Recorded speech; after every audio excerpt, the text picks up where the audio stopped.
sistemáticas, vamos a, bueno, a terminar la partecita que nos quedó faltando por mencionar, junto con el registro del protocolo en Próspero, y vamos a empezar a hablar de los pasos. Obviamente nos vamos a regir con el manual de Cochrane para establecer los pasos. Perdón, un segundo, les dejo acá el link de una vez para que lo puedan descargar.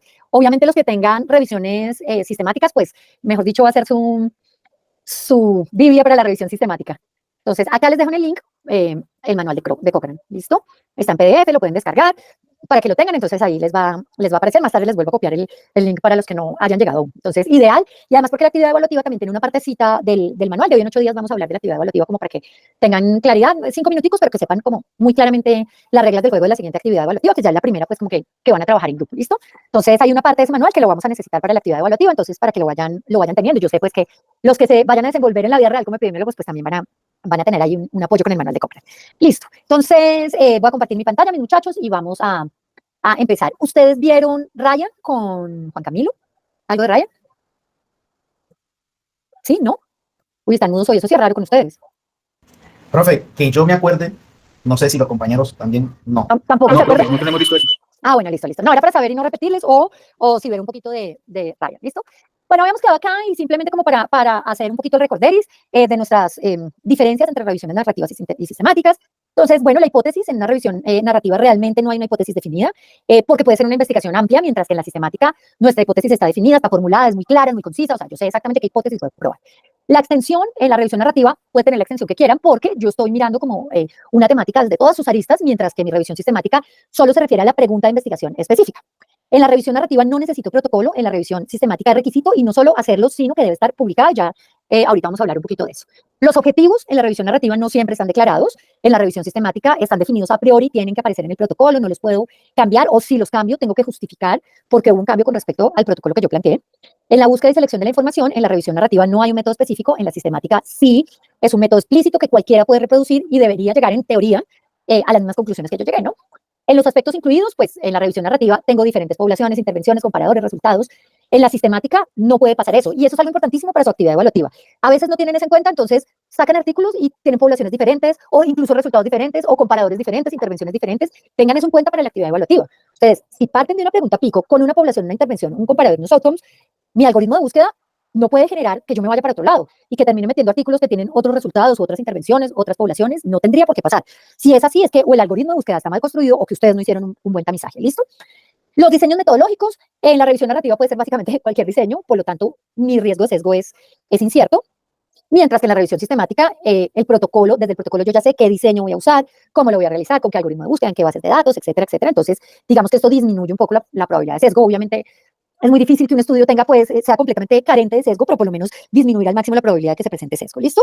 La extracción de datos, pues en la revisión narrativa, es simplemente una extracción para una descripción, es decir, sacar frecuencias absolutas, relativas, ¿sí?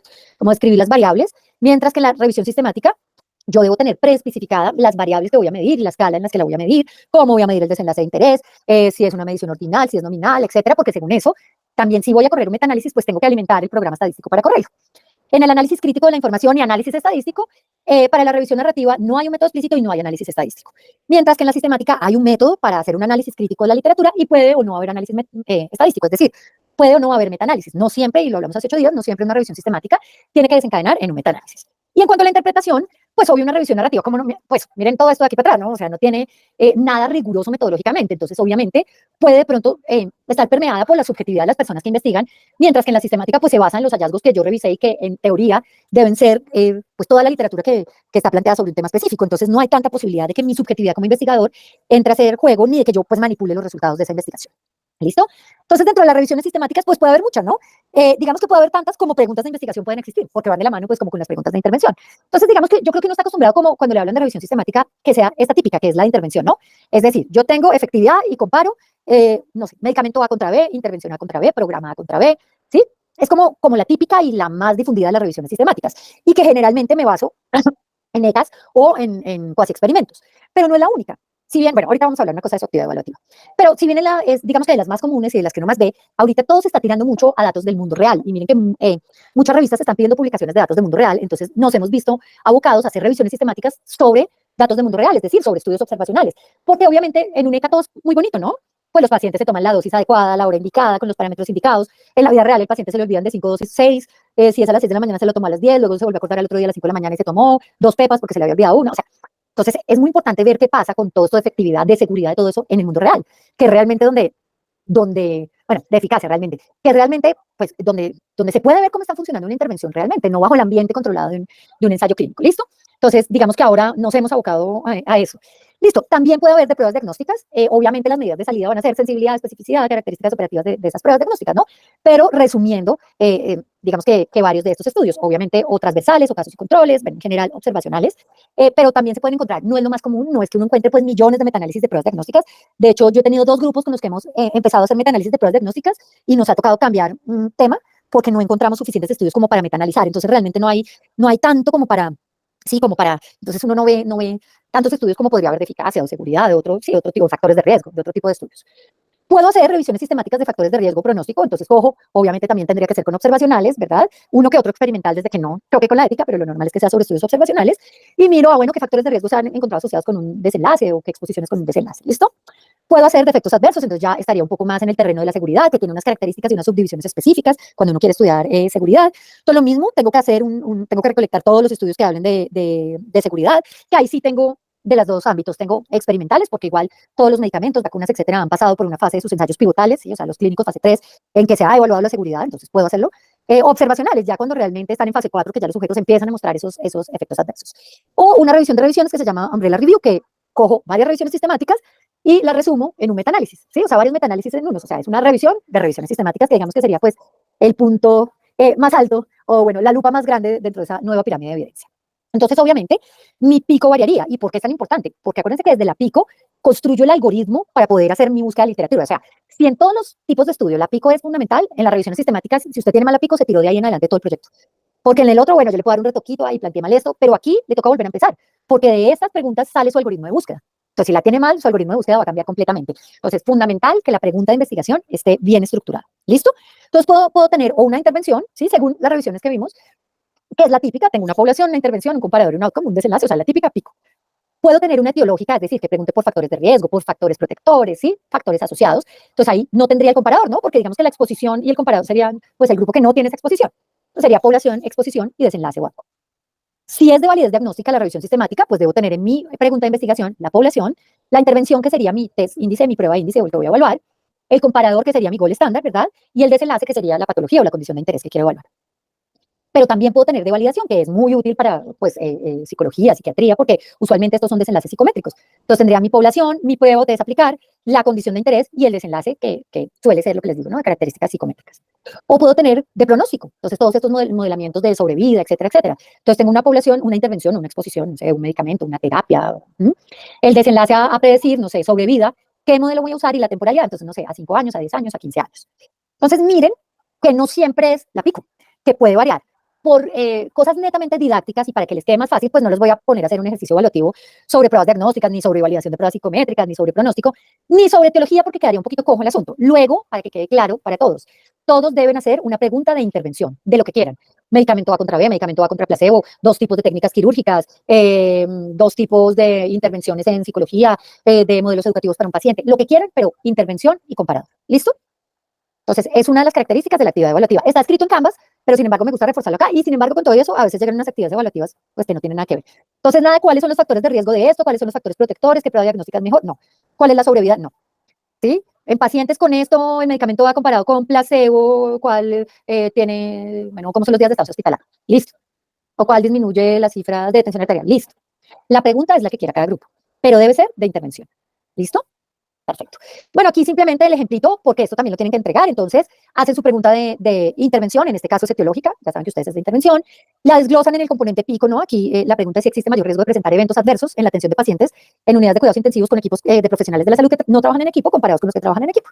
Entonces el desenlace son eventos adversos, ¿verdad? La población, las unidades de cuidados intensivos y la exposición trabajo en equipo. Listo. ¿Qué van a entregar ustedes también? Entonces, van a desarrollar un poco como lo manejaban en primero y me imagino que con Juan también, van a desarrollar cada componente, entonces cada componente de la pico, o sea, ustedes tendrían P, I, C, O, ¿verdad? Los términos mesh, todos los que encuentren, si encuentran 10, 20, ponen todos los términos mesh y ponen los términos libres, que también les sale pues en la misma búsqueda de mesh, ¿no? Les sale pues cuando son términos libres. ¿verdad? Entonces aquí, por ejemplo, para la parte de la población tenemos 2 mesh y un término libre.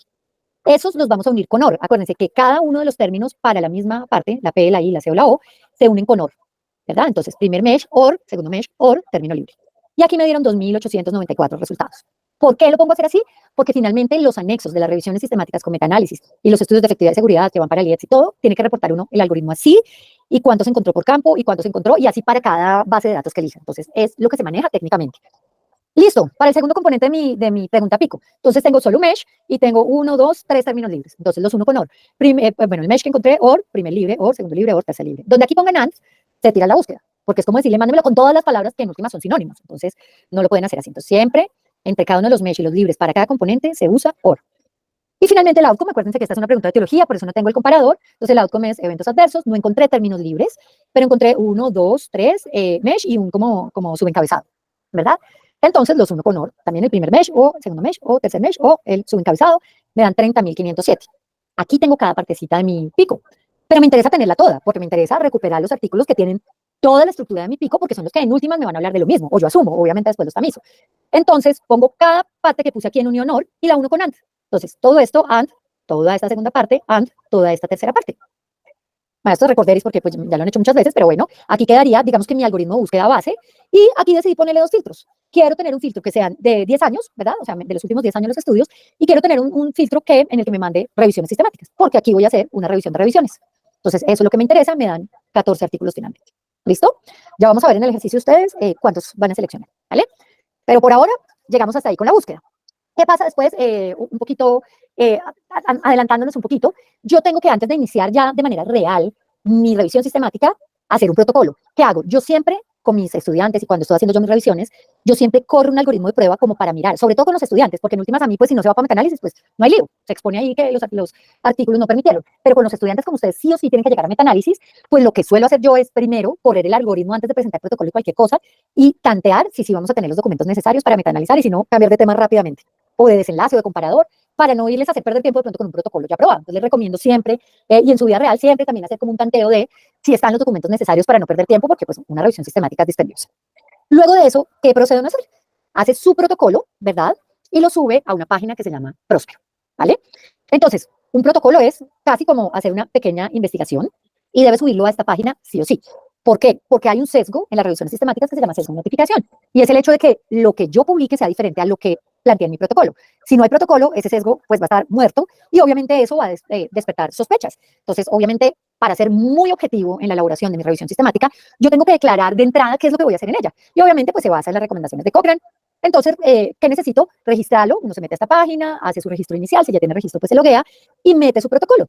¿Qué permite esto? Esto es de acceso libre. Entonces, cualquier persona puede meterse a Próspero y mirar si la pregunta de investigación ya está siendo conducida en una revisión sistemática. Eso es importantísimo, porque miren que, por ejemplo, en un estudio de casos y controles, ustedes, así hagan el mismo tema que el vecino, si cambian de hospital ya les va a dar datos diferentes. En una revisión sistemática, si tienen la misma pregunta que otro investigador, les tiene que dar exactamente lo mismo, porque van a recuperar toda la literatura. Entonces, no tendría sentido duplicar un protocolo. Entonces, uno puede mirar, por un lado, lo que les decía, oiga, esto que publicaron en un artículo, ¿sí es lo que tenían planteado en el protocolo? ¿O será que hubo manos negras ahí por ahí y no quisieron finalmente publicar lo que habían planteado en el protocolo? Y por otro lado, mirar, oiga, hay protocolos publicados y de pronto no se hicieron las revisiones sistemáticas, también levanta eso, digamos que sospechas, ¿no? Porque hay protocolos publicados y nunca se publicó la revisión sistemática, sea que no encontraron lo que querían encontrar, entonces decidieron no publicar, o sí. Y por otro lado, mirar, oiga, la pregunta de investigación que yo quiero manejar ya la está manejando alguien para no duplicar ese trabajo, ¿verdad? Próspero es una base de datos internacional y registra tanto los protocolos como las revisiones sistemáticas ya terminadas y les genera un número de registro, ¿vale?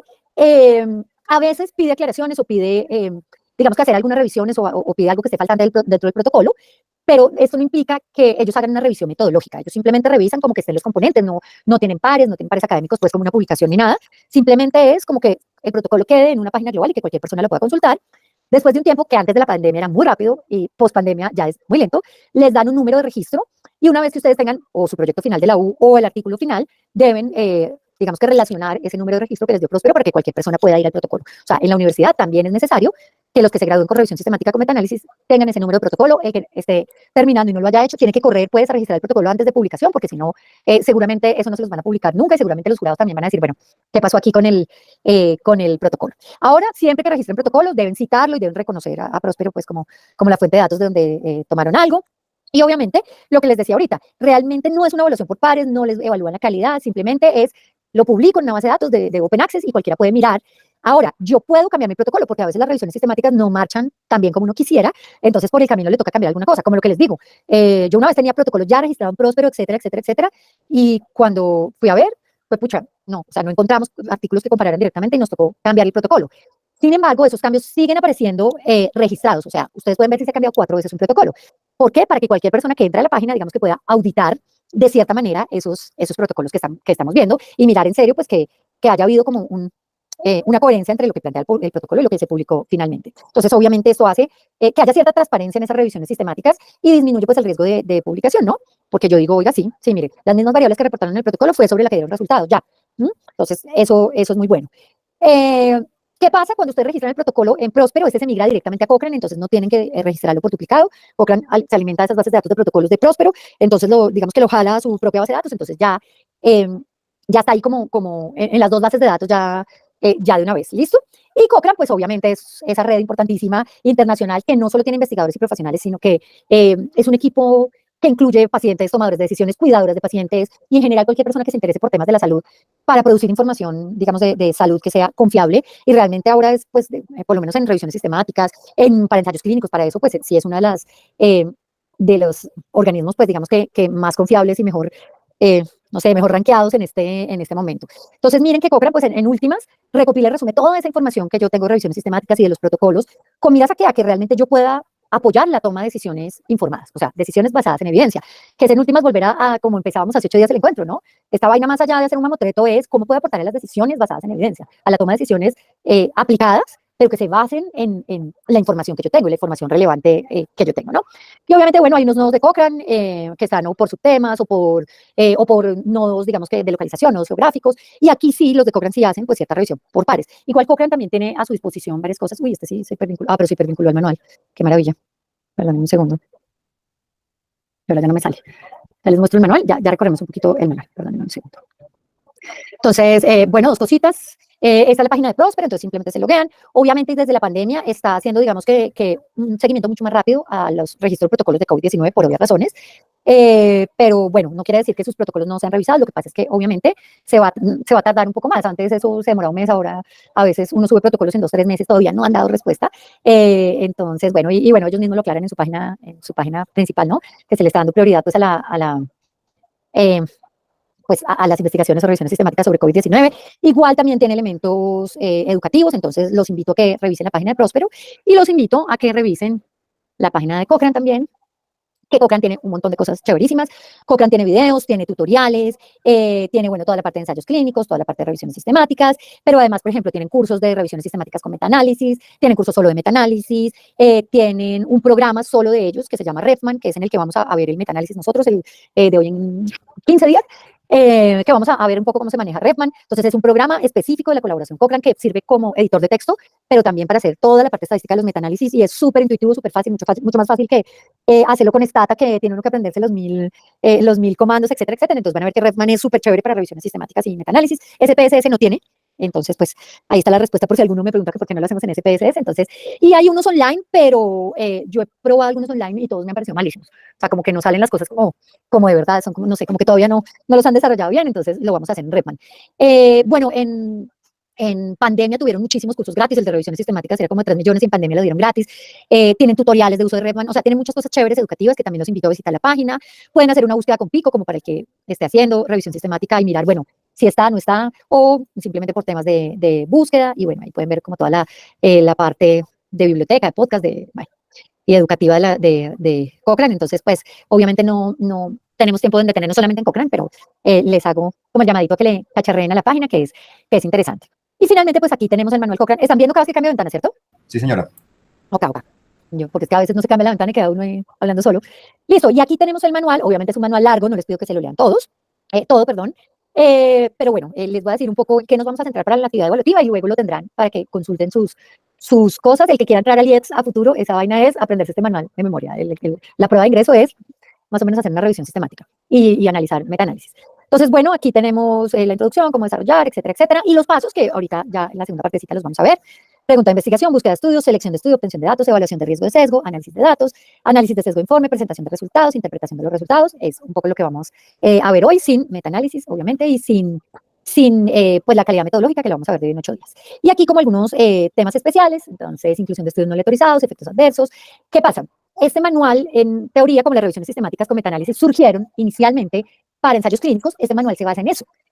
Entonces, por eso dice como un tema especial inclusión de estudios no lectorizados. Sin embargo, ya vamos a ver que las herramientas para evaluar la calidad metodológica de revisiones sistemáticas ya incluyen estudios no lectorizados. O sea, van un pasito más adelante. Lo que pasa es que la actualización de este manual pues, es relativamente compleja, claro, esto es un mamotreto de manual. Por otro lado, ya Cochrane anunció que están trabajando en un manual metodológico para revisiones sistemáticas de estudios observacionales, que sería buenísimo porque ahora pues es de lo que hay un montón. Sin embargo, como el manual hasta ahora solo está llevado a ensayos clínicos aleatorizados, pues su actividad evaluativa para que no empiecen a generar confusión y a tener que usar otras matrices y a como perderse en el desarrollo del proceso, o sea, como para que el proceso sea más fácil para ustedes, va a ser solo sobre ensayos clínicos aleatorizados. O sea, por eso les solicito una pregunta de intervención, porque si no les va a quedar muy difícil recuperar solo ECAS. Entonces, bueno, ya van dos condiciones. La pregunta tiene que ser de intervención y solo se puede desarrollar sobre ensayos clínicos aleatorizados. Entonces, bueno, aquí nos habla bueno, de algunos elementos adicionales y quiero que se concentren en este capítulo 8, que es la evaluación de riesgo de sesgo. Igual lo vamos a ver de hoy en 8 días, pero bueno, un poquito que lo tengan en la cabeza. Bueno, acá empieza. Ya, listo. Entonces empieza en la página 199. Sí, como que se vayan leyendo esa parte de evaluación de riesgo de sesgo, les habla de qué sesgo, de la calidad metodológica, de cada uno de los sesgos, igual los vamos a mencionar de hoy en 8 días, y tiene una tablita que ustedes tienen que adjuntar, que es esta, ¿sí? Entonces, para cada sesgo, sesgo de selección, de realización, de detección, de desgaste, de notificación y otras fuentes de sesgo, aquí les describen qué tienen que poner ustedes y cómo lo valoran, ¿sí? Si es alto, si es bajo o si es incierto. Entonces, ustedes tienen que describir, mire, se genera una secuencia aleatoria de tal forma, la asignación se ocultó de tal y tal manera, y entonces, por lo tanto, hay bajo riesgo de sesgo o alto riesgo de sesgo, ¿sí? Entonces, tienen que decir todo eso. O sea, esta tablita la van a extraer y la van a llenar con lo de ustedes. Y finalmente, lo que vamos a hacer es esta semaforización. Bueno, aquí pues les explican todo, pero finalmente llegamos a esta semaforización que tienen que presentar ustedes, ¿sí? El riesgo de sesgo, ¿verdad? Este es en todos los estudios incluidos, y este es el riesgo de sesgo individual, entonces los haremos los dos. El riesgo de sesgo para cada estudio, ¿verdad? Y el global por dominio. ¿Sí? También de hoy en 8 días los vamos a ver, como para que les quede claro. Pero entonces ya saben que presentan la tabla y las dos gráficas de riesgo de sesgo. No se preocupen, estas las genera Redman. Vamos a ver cómo hacerlas para que las puedan hacer en Redman, si lo quieren hacer, y si no, pues no deja de ser un gráfico de barras, pero esto es estandarizado. O sea, los colores y las formas son estandarizadas, no pueden presentar otros colores, o sea, esto es internacional, ¿sí? Es así tal cual como se presenta. Lo pueden hacer como gráfica de barras o como una tablita y meterle los circulitos con la figurita y como barras, pues no hay problema. O lo pueden sacar desde Redman, que vamos a ver cómo hacerlo, pero como para que le vayan echando ojo a ese capítulo 8. ¿Listo? Bueno, preguntas, aportes hasta aquí, mis muchachos. Oiga, Bueno, vamos bien, profe. que le dieron a Omar que no va a hablar. Aquí estoy. Me le hicieron bullying, Omar. Estoy aquí quietico, atento, profe, porque esto está, mejor dicho, más complicado. ¿Qué? Esto es el módulo más fácil, esto no tiene ciencia. Para el que sabe. No, porque no deja de ser seguir unos pasos. No, tranquila. Igual uno empieza a retroceder dentro del proceso formativo y ya hay algunos avances que habíamos visto, como usted señalaba con el profesor Contocora. También vimos algo con Camilo, y lo que vimos con usted también, hay muchos de esos temas que ya se habían trabajado. Exacto, entonces no se preocupen porque sí, realmente es más el contenido teórico, que realmente ya cuando lleguemos a metaanálisis van a ver qué sencillo. Ahí el lío es realmente la discusión de todos esos hallazgos, ¿no? Pero bueno, gracias a Dios no tienen que hacer la discusión. Creo que hay alguna pregunta. Profe, buenas tardes. Buenas tardes, espérense, voy a buscar un protocolo de la vida real como para que lo vean. Yo tengo una pregunta. Claro, las que quieras. Varias diapositivas atrás. Y está relacionada, usted hablaba sobre la espérate que cerré. Eje 2. Menos mal, yo tengo todo súper estructurado. Ah, no, es la 5. Listo. Ya. ¿Cuál? Usted hablaba sobre la selección de los estudios de los ensayos clínicos aleatorizados. Bueno, de pronto la parte que le entendí es que estos ofrecen como un proceso metodológico muy estricto en su elaboración, y que obviamente lo ideal sería realizar revisiones sistemáticas a partir de estudios que tengan algo de ¿cómo lo llamaré?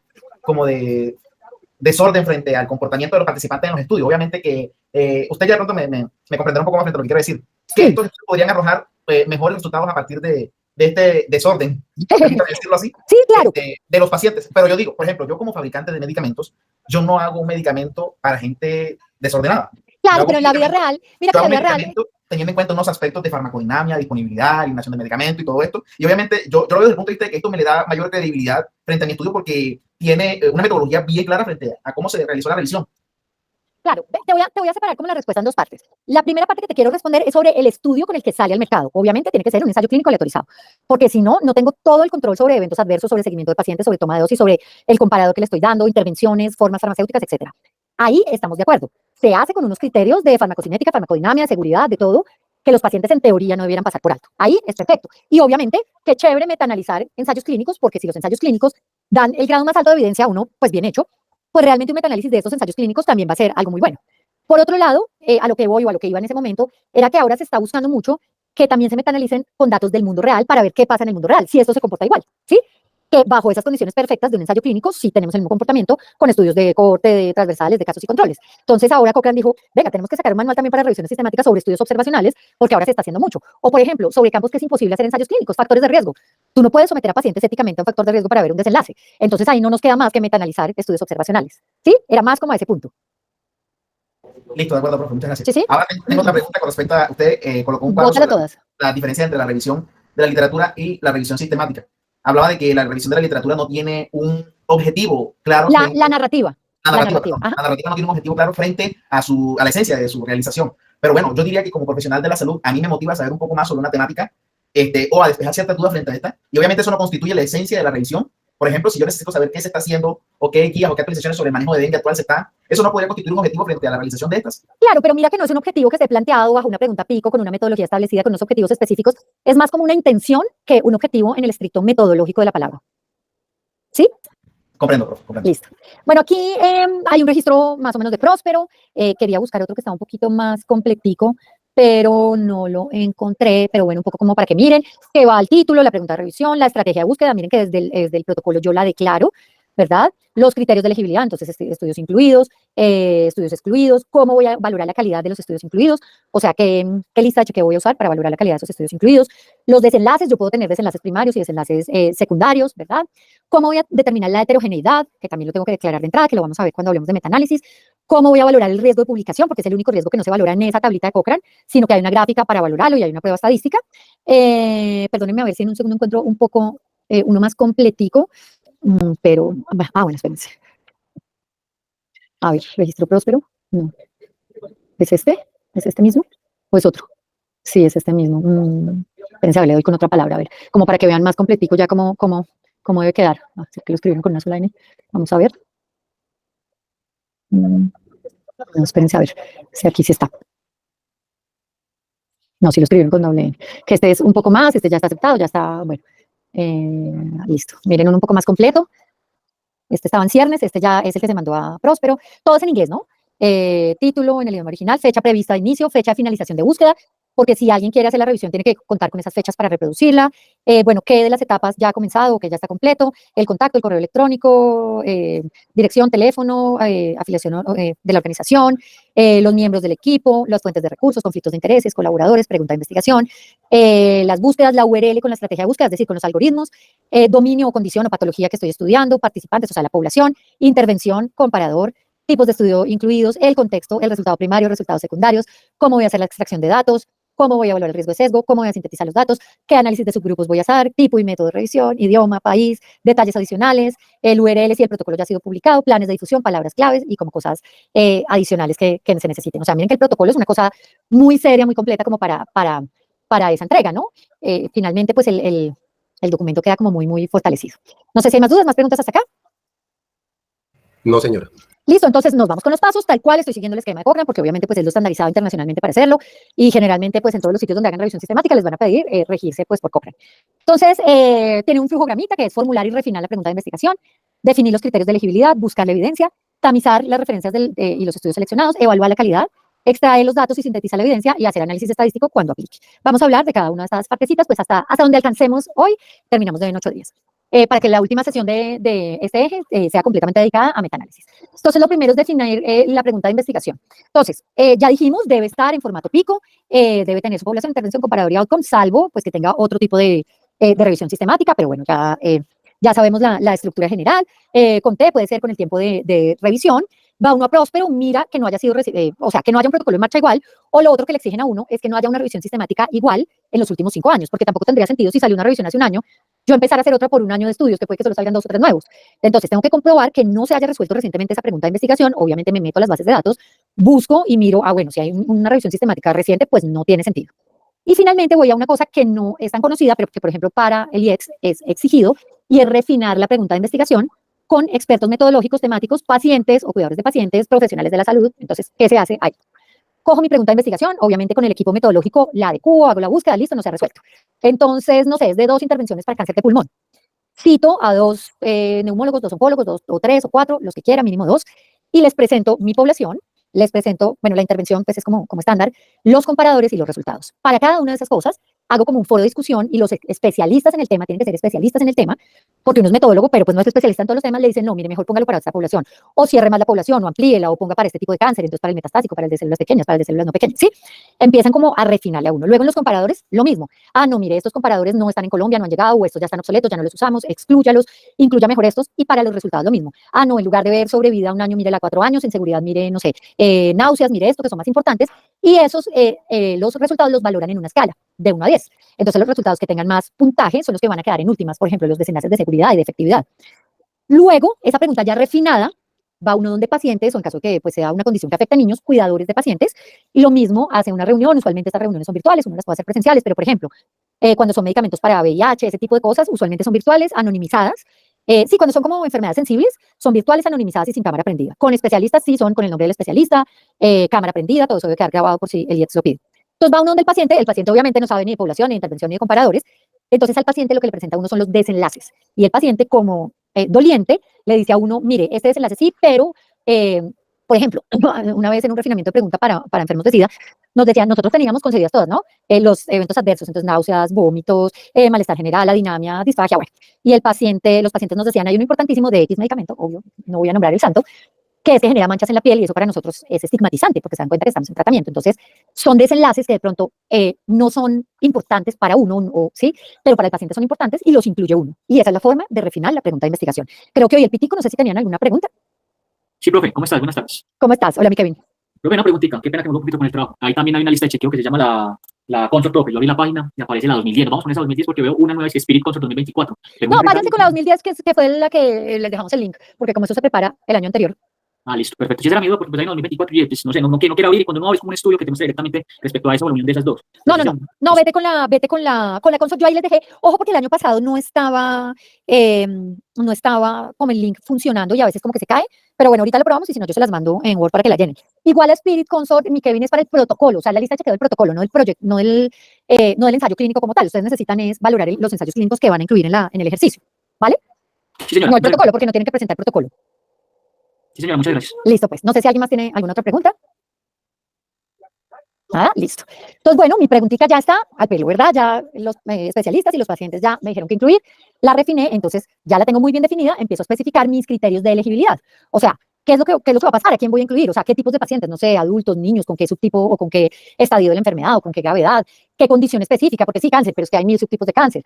¿De qué edad voy a trabajar con niños, con adultos, con toda la población? ¿En qué contexto? ¿Son pacientes ambulatorios? ¿Son pacientes hospitalizados? ¿Son pacientes, no sé, en UCI? ¿Qué periodos de seguimiento? Entonces, no, estudios que se hayan desarrollado por lo menos en 6 meses, como, no sé, si quiero ver un evento adverso, ¿sí?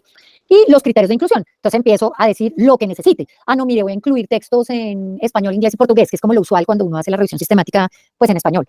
Voy a incluir solo ensayos clínicos aleatorizados y no aleatorizados, o solo estudios de casos y controles, por ejemplo.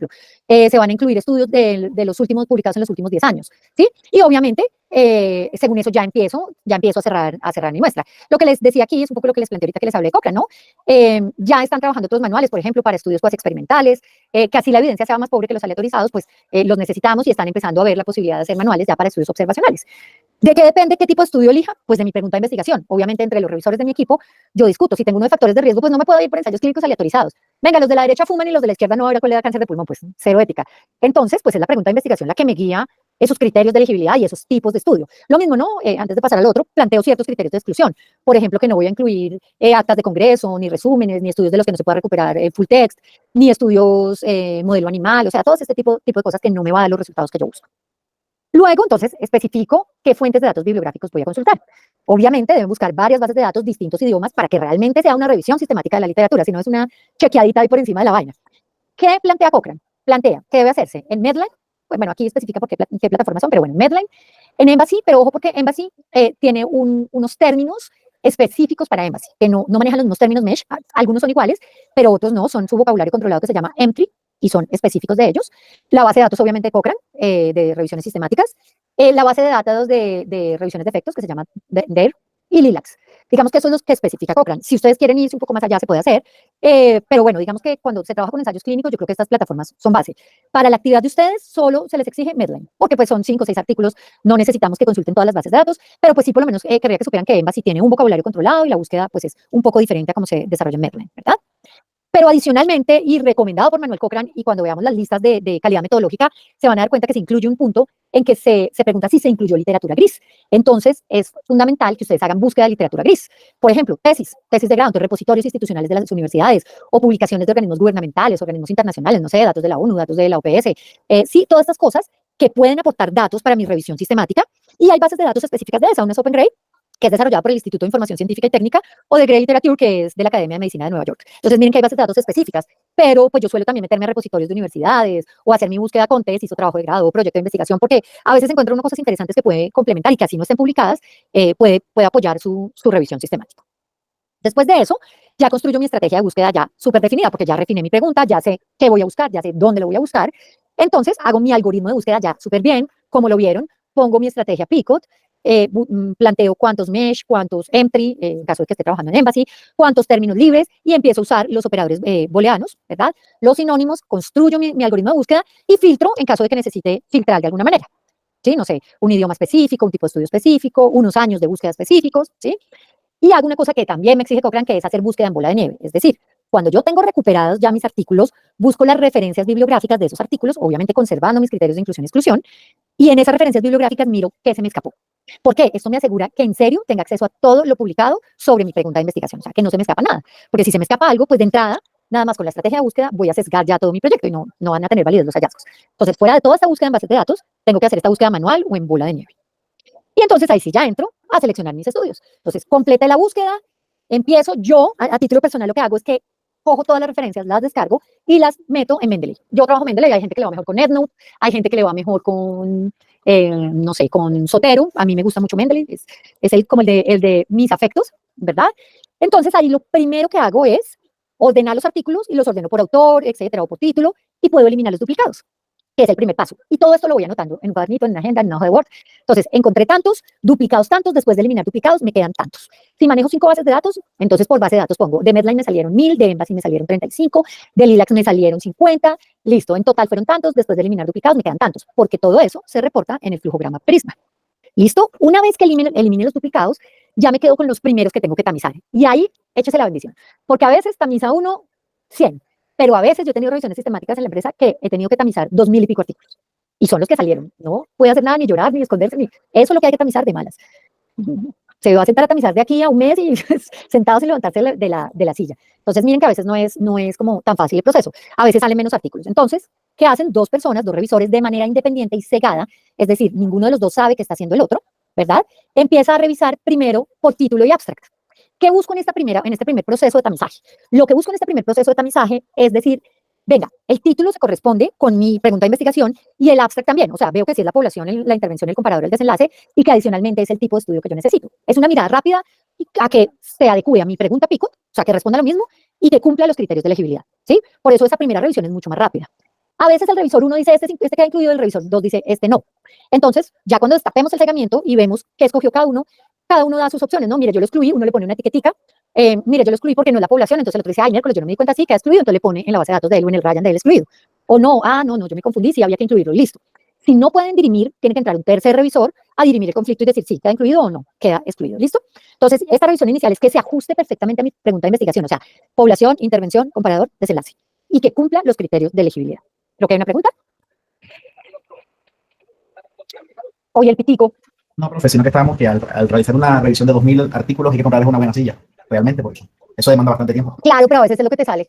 Ahorita, bueno, de pronto no alcanzamos ahorita, pero en 8 días les muestro, por ejemplo, las revisiones sistemáticas para el IEPS, les muestro un ejemplo para que se den cuenta del bulto de cosas que hay que presentar. Listo, entonces, después de hacer eso, ya empiezo a hacer la lectura. ¿Perdón? No, sino que ya uno decide realizar esa revisión de esos 2000 artículos, por ejemplo, cuando uno está muy seguro que su algoritmo es casi que exacto, muy exacto. Claro, claro, obviamente mira todos los pasos previos, ¿no? Ya lo probamos, ya refinamos la pregunta, ya obviamente ya va uno seguro. Y sin embargo, con todo eso se le cuelan un montón que no tienen nada que ver. ¿Mm? Listo. Ahí ya quedan unos predefinidos. Entonces, digamos que de los 2000 se vayan, no sé, 300 para revisión de texto completo. ¿Mm? A veces quedan solo 20, solo 10, 5, ¿sí? Dependiendo. volvemos a hacer el mismo procedimiento. 2 revisores por separado, en cegamiento, sin saber lo que está haciendo el otro, leen ya todo el artículo, de esos que ya fueron seleccionados. Entonces, al leer todo el artículo, empiezan a ver ahí sí completamente, tiene los criterios de inclusión, de exclusión, contesta la pregunta, tiene las medidas de resumen que yo necesito, porque a veces faltan medidas de resumen o están agregadas de manera diferente, o sea, uno cuenta que no, que los análisis de pronto algunos no son presentados, o que sí, ya leyendo el texto completo a veces se da cuenta que hay algunos que no sirven, así el abstract pareciera que sí sirviera, entonces ahí vuela otros. Cuando vuela otros, entonces ya quedan unos que van para revisión sistemática. No quiere decir que todos vayan para metaanálisis. Puede ser que unos vayan para revisión sistemática, es decir, para hacer una vaina descriptiva, pero solo algunos se puedan metaanalizar porque presenten medidas de resumen, porque las intervenciones sean comparables, porque no sé, yo estoy estudiando X intervención, pero resulta que en unos lo dan por vía oral y en otros vía intramuscular. Entonces, de pronto, no todos son comparables y voy a tener una alta heterogeneidad en eso, y eso pues no me sirve en un metaanálisis. La idea es que fuera lo más homogéneo posible, como para que en serio yo pueda metaanalizar, si no los resultados que me van a dar también van a ser chuecos. Entonces ya ahorita vamos con rayas si alcanzamos. Entonces todo esto lo documento en el flujograma Prisma, que tiene básicamente 4 fases: una fase inicial de identificación de los artículos, una fase de cribado o de tamizaje, una fase de elegibilidad y la fase final, que son los estudios incluidos. Entonces, listo, artículos potencialmente relevantes identificados en la base de datos, para este ejemplo fueron 230, y por otras fuentes no tuve. ¿Cuáles son las otras fuentes? Literatura gris, búsqueda en bola de nieve, etcétera, etcétera. Me los llevé a Mendeley, los organicé, eliminé duplicados. Después de eliminar duplicados me quedaron 93. ¿Qué van a hacer? Los que tamice. Pero de esos 93 excluí 56. ¿Por qué? O porque no eran ensayos clínicos aleatorizados. Miren que aquí pongo como las razones, ¿no? Porque eran estudios de usabilidad, porque eran diseños, porque eran estudios pilotos, porque eran prospectivos, porque eran series de casos. Entonces me quedan 37 para evaluar el texto completo. Pero esos 37 excluyó 23. ¿Por qué? Porque no medían las variables. Este estudio era sobre una asociación entre equilibrio y marcha. No medían específicamente esas variables que eran las que yo necesitaba para los resultados.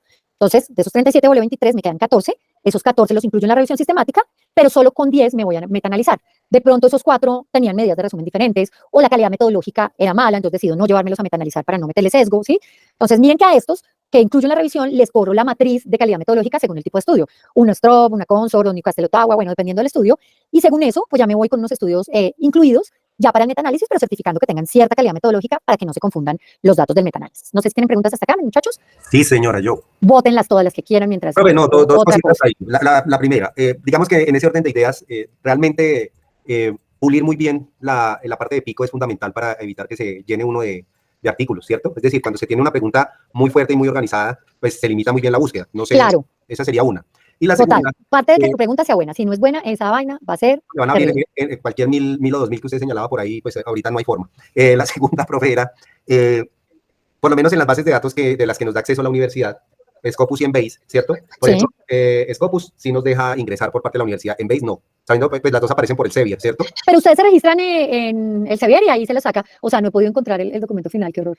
Pero bueno, mientras... No sabe qué favor le pediríamos. Yo, pues, con todo respeto, asumo mi ignorancia frente al tema y mi dificultad, por lo menos la que hemos tenido nosotros, ha sido hacer esa búsqueda, por ejemplo, en el Sevier, en Scopus específicamente. Si de pronto la próxima clase usted nos pudiera hacer como un ejemplo de cómo se hace la búsqueda ahí, yo le agradecería porque la verdad nosotros hicimos una búsqueda por ahí, eso no fue un chicharrón completo. No nos dio, o sea, en Embassy.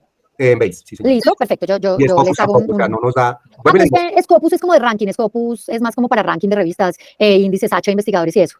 No es para encontrar artículos como tal. O sea, en ese caso, Scopus adiós, ¿cierto? Exacto. Solamente entonces podríamos ir por Embase, ¿cierto? Y ya los otros buscadores que hemos utilizado normalmente. Y ese Science Direct. Science Direct, sí, también pueden usarlo, pero bueno, yo les traje como los que exige Cochrane, que son como los que más, de hecho tú haces la búsqueda en Medline y vas a ver que el resto ya se te empiezan a duplicar un montón. Bueno, aquí les traigo como un ejemplito de una revisión de efectividad y seguridad para IEDS, para un tipo de cáncer pulmonar. Listo, bueno. Entonces, miren, debe tener un resumen ejecutivo, ¿verdad? Y empieza todo el chicharrón para que vean que es que esto no es tan sencillo. Entonces, quiero que vean, bueno, sobre todo los anexos un poquito para que miren cómo los presenta. Hace uno su introducción, hace descripción de la condición de salud, o sea, como la ampliación, la parte epidemiológica, los factores de riesgo, la fisiopatología, ¿verdad? El diagnóstico, cómo se desarrolla. Aquí van a haber unas correcciones porque, bueno, el pronóstico, tratamiento, la tecnología de interés, entonces toda la parte de INVIMA, tanto de la intervención como de cada uno de los comparadores que uno tiene. Entonces, nada más esto ya es un parto, porque cada comparador tiene que conseguir todo, ¿no? O sea, la información de agencia sanitaria, los efectos secundarios, bueno, etcétera, etcétera, etcétera, las precauciones, etcétera, etcétera, etcétera, bueno. Entonces describe todas las tecnologías de interés. En este caso teníamos muchísimos comparadores, entonces, bueno, por eso van a ver que aquí este capítulo está larguísimo, pero a veces son solo 2, 3 comparadores, aquí eran como 10. Bueno, entonces, ahí siguen. Los comparadores. Quiero irme un poquito más. Pero vamos a la página 85 y son 253. Sí, son un montón, pero quiero que vean una revisión sistemática para IELTS, cómo es. Entonces, miren, aquí ya empezamos con cada desenlace, ¿verdad? Entonces, de efectividad, un desenlace era supervivencia global, entonces metaanálisis para supervivencia global, listo, pues como con su análisis, ¿verdad? Listo, supervivencia global de otros estudios, otro metaanálisis, con todos los análisis y con el sistema GRED para evaluación de evidencia, de niveles de evidencia, ¿verdad? Que bueno, el IELTS lo exige, no tenemos tiempo de tenernos en eso, pero por lo menos se los voy a nombrar. Ahora otro desenlace, libre de progresión, entonces los metaanálisis para libre de progresión, y así, si tenemos 15 desenlaces, de 15 desenlaces toca correr el metaanálisis. Entonces, ahí le toca a uno, ahí sí a ganarse la plática de verdad. La tasa de respuesta global, esto, bueno, esta es otra cosa que les quería comentar antes de terminar, y es que ahora, cuando no hay estudios cabeza a cabeza, es decir, que comparen la intervención con el comparador de manera directa, lo que se maneja es un metaanálisis que es relativamente reciente, que se llama metaanálisis en red, y se construye así, haciendo redes de interacción, de pronto contra placebo o contra un medicamento contra el que se haya hecho una comparación directa. Entonces, esas redes se forman de los que sí tienen comparaciones directas, y digamos que lo gruesito de estas rayas ejemplifica cuántos estudios hay, ¿sí? La cantidad de estudios que hay entre cada una de esas comparaciones. Entonces, saca uno unas conclusiones sobre esas comparaciones indirectas cuando no hay estudios cabeza a cabeza. Lo que pasa es que pues, la metodología es diferente, ¿verdad? Y finalmente, pues, los anexos. ¿Qué debe ir en anexos? Pues, si son tecnologías, pues, como todos los registros sanitarios de esas tecnologías, pero miren el reporte de búsqueda. Entonces, en Medline, y miren cómo empiezo a construir el algoritmo de búsqueda, y al final reporto cuántos identifiqué. Listo, en Embassy, listo, lo mismo, cuántos identifiqué. En la base de datos de Cochrane, lo mismo, solo uno.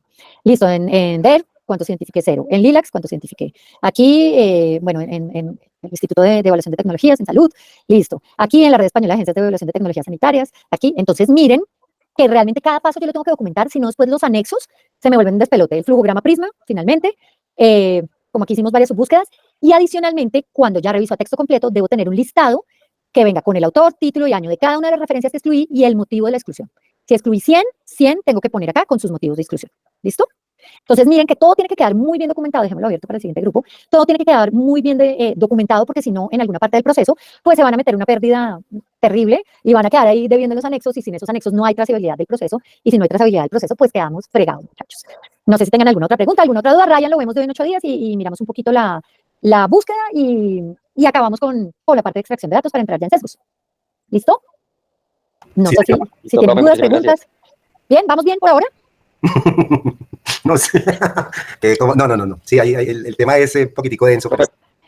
No, pero no es más denso que las pruebas diagnósticas. Le repito pruebas diagnósticas y quiere. A mí también me gusta más, pero he hecho muchísimas revisiones. Les vuelvo a dejar el link del manual Cochrane, descárguenlo y vayan revisando capítulo 8, porfa. Vuelvo a dejar el link para que les aparezca a los que se conectaron tarde.